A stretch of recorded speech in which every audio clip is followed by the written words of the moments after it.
Hi, everyone. This is our instructions for the midterm project, the art analysis essay.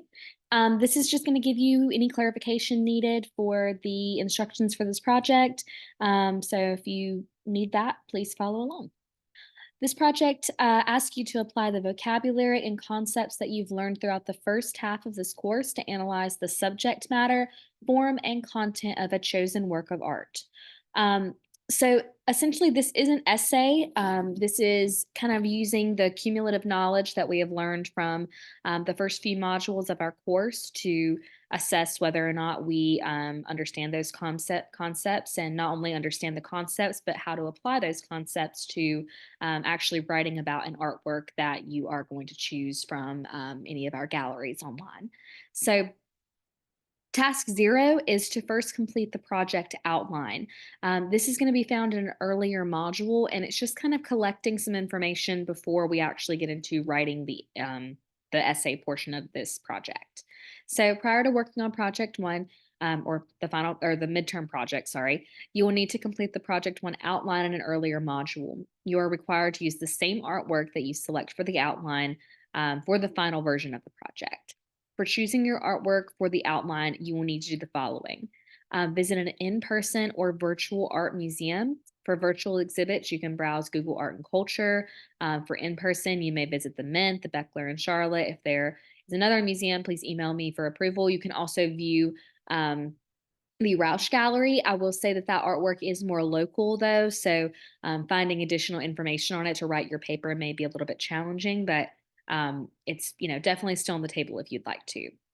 You'll need to choose just a single artwork to analyze, and you may select any artwork from a work of art from any culture or any point in history. However, please do not choose Starry Night. I tend to use Starry Night for a lot of the examples in this course. So, really, just in general, just as another reminder, please do not choose that artwork to write about for any of our future assignments, as I already give you a lot of information on it. It just seems to be a good artwork to discuss because everyone has a little bit of familiarity to it. So, don't choose that one for this assignment or any other future assignments. There is a worksheet where you can kind of, grab some information that I've got linked right here if you'd like to use that. Um, just to collect some basic information about the artwork. And remember, you are not to submit this worksheet. This is for your benefit only. You're not allowed to select an artwork that you have already written about for a previous assignment, nor are you allowed to use the artwork that you select for the project for a future writing assignment. So please just make sure that you note that. The second thing you need to do after you've turned in your outline in a previous module is write a 1,000 to 1,200 word analysis of your chosen work. Your analysis should be between 1,000 and 1,200 words, and it should include a detailed information about the work, where it is located, its formal elements and principles of design, and your interpretation of its content and how it relates to content, how the content relates to Unity. Create your work as a document and save it as a PDF. Please do not submit any Google Doc links, Microsoft Doc links, anything like that. You need to make sure that you're uploading this as a PDF. You also need to include an image of your artwork, a good high quality one in that PDF. Your image should be labeled with the artist's name, if known, title of the work, underline, italicized, or in quotations, medium, date, ensures the museum that owns the right to the image, and of the person who took the photo. That really would just be if you took the photo when you went to go visit the gallery. So here's a good label example. Again, using Starry Night, we've got Vincent Van Gogh, we've got Starry Night italicized, we've got the medium oil on canvas. You've got the year 1889 when it was made, and the Museum of Modern Art where it is located at. And then you would obviously want to have an image of the work as well. So the analysis should contain 4 paragraphs. The first paragraph will need to include the name and location of the museum, the title of the work of art, the artist's name, date, medium size, essentially everything that you've included already in your label. However, you are using paragraph form, like essay format, to give me this information again, essentially. So please avoid just listing these items or bulleting them. Try to make this information descriptive in essay form, and do not forget to include the actual label under the image as well. The second paragraph, that also first paragraph should be your shortest for sure. I would say maybe like, 5 to 6 sentences max is what you need for that one. The next paragraph, however, is about subject matter and form, which we have learned about in lessons 1 and 2, and how the work of art has been organized, essentially. So you'll want to start out by just saying, or you will want to start out by just telling us about the subject matter. You do need to, or what do you see that is physically in the artwork? Then you will want to go into detail about how the formal elements you've talked about in your outline already are used to help organize the formal principles that you've also talked about in your outline. So, i.e., Starry Night uses complementary colors, which is an element of blue for the night sky, and orange for the stars to create a balance of emphasis and subordination, which are the principles. So when you're doing your outline, you need to kind of think about, which elements and principles am I going to use? But not only that, but how do those connect to one another? As we've already learned in module 1 and 2 and 3, our elements are like ingredients. All artworks possess elements to them. They have color and shape and space. But principles, those are like recipes. So you have to follow certain orders of elements in order to get those principles that help organize the artwork. So, complementary colors, which that would be, a way of organizing color, which is an element. Of blue and orange, we know that those two colors are opposites one another, and they create points of emphasis when they are put beside of one another. So that's how, Van Gogh is choosing to organize the artwork in order to, make his subject matter and his formal properties of the artwork emphasize to what he wants them to be.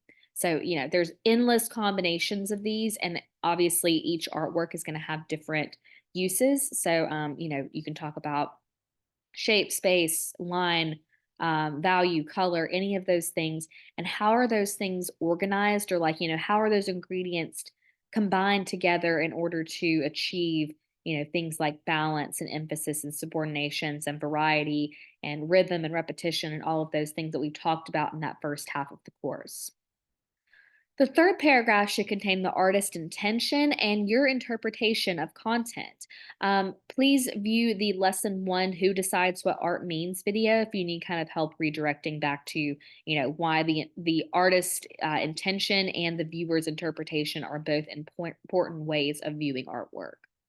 Be sure to do a thoughtful research to make an informed opinion on the work. You will need to cite 2 scholarly references for this paragraph specifically and include a works cited page for your scholarly references.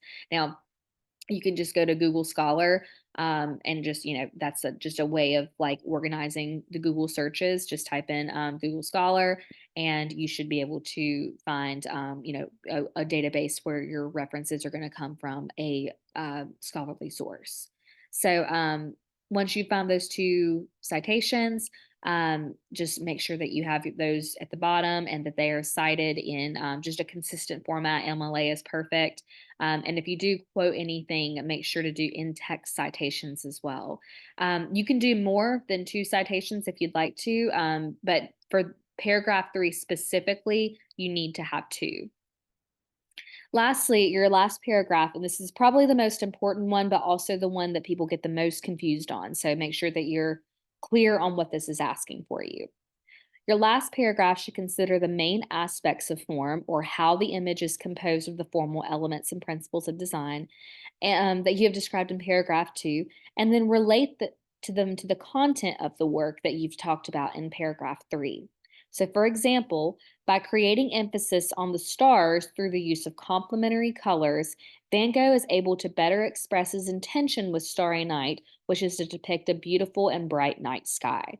That would be a wonderful way to conclude how paragraph 2 relates to paragraph 3, how subject matter and form connect us back to the content.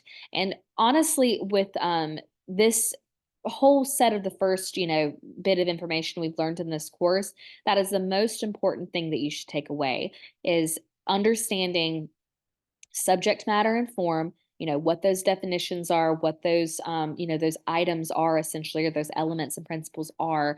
And then why are those important in artwork? Like, why is it important to understand how to create recipes to make the artwork the artists want to make, and there is intention behind it. We're not just haphazardly throwing different colors onto the canvas, or just making choices without any type of meaning to them. Every brush stroke, every bit of clay molded in a certain way is intentional if an artist is a successful artist. And if they're not doing it intentionally, then that might say something to their credibility. Avoid exceeding 1,200 words. You can use the word count in Microsoft Word, for example, or another program if you'd like to, but please don't go beyond 1,200 words. I really want this to be pretty tight and concise. Not a lot of fluff needs to exist within this. And, keeping it under 1,200 words should honestly be a little bit challenging, but I want you to keep it concise and, to the point, and not just like, fluffing it up, saying, I really, really, really, really like this piece. Van Gogh is an amazing artist, is so good, one of the best artists of all times. You don't need to use things like that. This is just factual. You don't need to like prove, that this is a good artwork to me. You just need to talk about how it is well organized, or not well organized, or how, certain formal elements and principles relate to what the artist's intention is.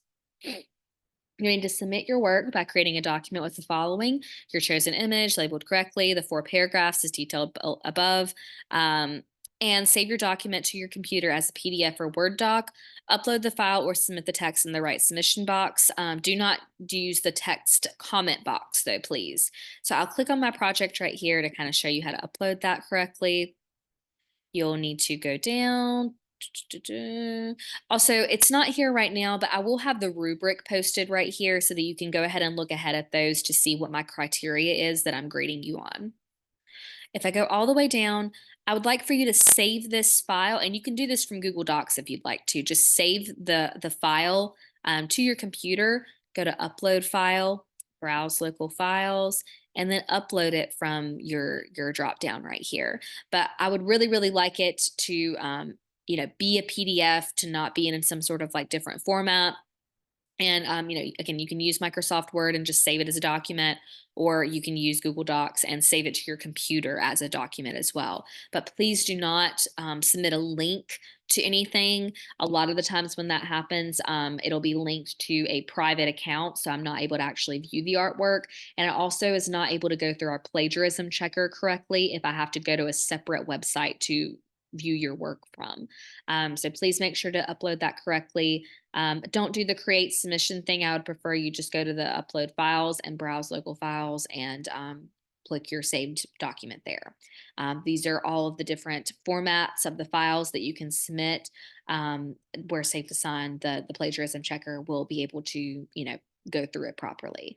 But yeah, that's all you really need to do here. And if you have any further questions on this project, please let me know. And I wish you guys all the best of luck, and we will talk soon.